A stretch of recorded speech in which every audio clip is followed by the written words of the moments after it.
This is Oklahoma's own News on 6. First tonight, it's Labor Day weekend, and many Oklahomans are spending the last summer holiday on the lake. Thank you for joining us this Sunday night. I'm Chin Doan. News on 6's Cal Day is live after talking with the owner of a local marina about the economic impact of the holiday. Cal? Well, Chin, good evening. The owner of Redbud Marina out here on Oologah Lake says this weekend really kind of marks the end of the summer for a lot of people, and business has been busy. The only marina on Oologah Lake is a pretty tight-knit community. For most, it's the place to tie up, order some food, grab a drink, and listen to live music. We have about 300 slips here, and so we have a community here of several hundred people that we take care of right here in this little area.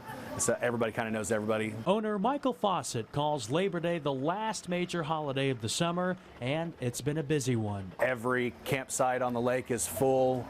The Corps of Engineers parks are all full. There's people everywhere on the water. Oologah Lake offers things for people of all ages. I've been riding on a boat, swimming in a pool, and feeding some fishes. There'll probably be a dozen or two sailboats out there if the wind is nice, and it'll just be really enjoyable out there tomorrow. Fawcett says the weather plays a big part in each holiday's success. The conditions for this weekend have been nearly perfect. Memorial Day was a little slow starting out with the flooding and everything. By the 4th of July, as you know, it got extremely hot very quickly. And so that kind of put a damper on a lot of people coming out. The crowds begin to get smaller after Labor Day with more school activities on the calendar. Fawcett expects lots of visitors tomorrow for one more day on the water. And believe it or not, the marina staff already planning for next year. They have plans to install some new decks in the off-season, also remodel other areas out here at the marina. Live at Oologah Lake, Cal Day, Oklahoma's own News on 6. Tulsa police say the city's latest homicide happened today after a man was shot and killed a suspected burglar. Officers got a call around 2 o'clock this morning from a man saying he shot a burglar who was entering his home near 68th and Peoria. Police say it happened at the Brandy Chase condos. When officers got there, they found the shooting victim dead at the bottom of the stairs. Police say a second man may have been with the suspected burglar and ran from the scene. Rogers County deputies arrest a man who they say stabbed a woman in Chelsea. Deputies say yesterday Patricia Blossom told them 24-year-old Nicholas Peterson stabbed her in the stomach at her home. Deputies say inside they found Peterson with Maria Wooten. Witnesses told them that Peterson had threatened to cut Wooten's throat, and when Blossom tried to take the knife from him, he stabbed Blossom. Deputies arrested Peterson for assault and battery.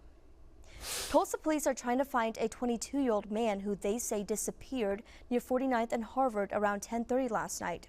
Tyrayon Hurt was last seen wearing a gray short-sleeved shirt, black pants, and white shoes. He is 5'1" and weighs 105 pounds. Officers say Hurt has a cognitive disorder with the mental capacity of an 8-year-old and takes several medications to control a bleeding disorder. If you see him, call 911. Well, today we got a few showers and storms this evening. Those have mostly fallen apart. Still a couple up and down the Oklahoma-Arkansas state line, I should say. Kansas is up there, right? But those will continue to weaken as we head into the overnight hours, and that should lead us to a quiet morning. Quiet out at the airport right now as we head into the overnight hours. Temperatures ranging in the 60s and 70s, 68 in Bristow, 76 in Tulsa. Generally clear skies, light winds. That's allowing some of those valleys that typically would cool off quicker to do so, and that's what we're seeing. School's pretty much all closed tomorrow, but maybe you have plans around these times. As you get out, we'll be in the upper 60s. In the afternoon, we'll be in the upper 80s. Maybe 1 or 2 showers bubble up. That's a look at your first forecast. We'll talk about your full forecast in a few minutes.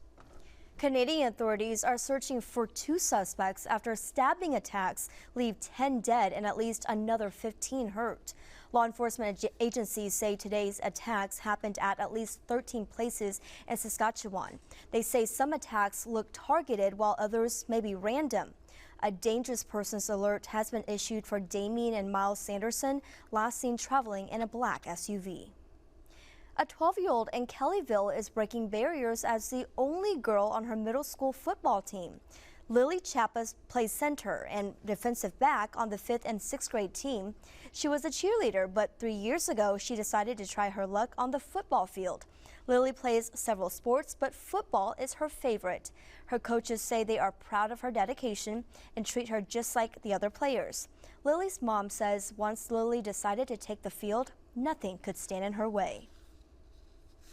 Makes me very proud of her. She's set her goals to play football, and at the beginning I wasn't sure, but she's knocked them out for the last 3 years. Lily says she hopes to play football for as many years as she can. The Oklahoma Bureau of Narcotics got a unique souvenir from the recently filmed Tulsa King show. The show bought a pill press as a prop for the production. You see that there. Well, after filming it, staff donated it to OBN as a law enforcement training tool rather than risk having it end up with drug traffickers if they were to sell it. Tulsa King is scheduled to premiere this November on Paramount+. A heads up now for people. Trash services for residents of Owasso and Broken Arrow slide down 1 day this week due to the holiday weekend. For Tulsa residents, pickup routes will still follow their normal schedule. And in Rogers County, a major construction project begins this week. U.S. Highway 412 narrows to 1 lane over the Verdigris River on Tuesday for a westbound bridge replacement. The $13.8 million project follows the eastbound bridge's reconstruction in 2017. Construction is expected to last until late next year. A retired Oklahoma healthcare worker is helping raise her community's spirits in a unique way. How taking her dog to walk around the halls is bringing hope to hospitals. Plus, a sport that's growing in popularity just held its first tournament here in Tulsa this weekend.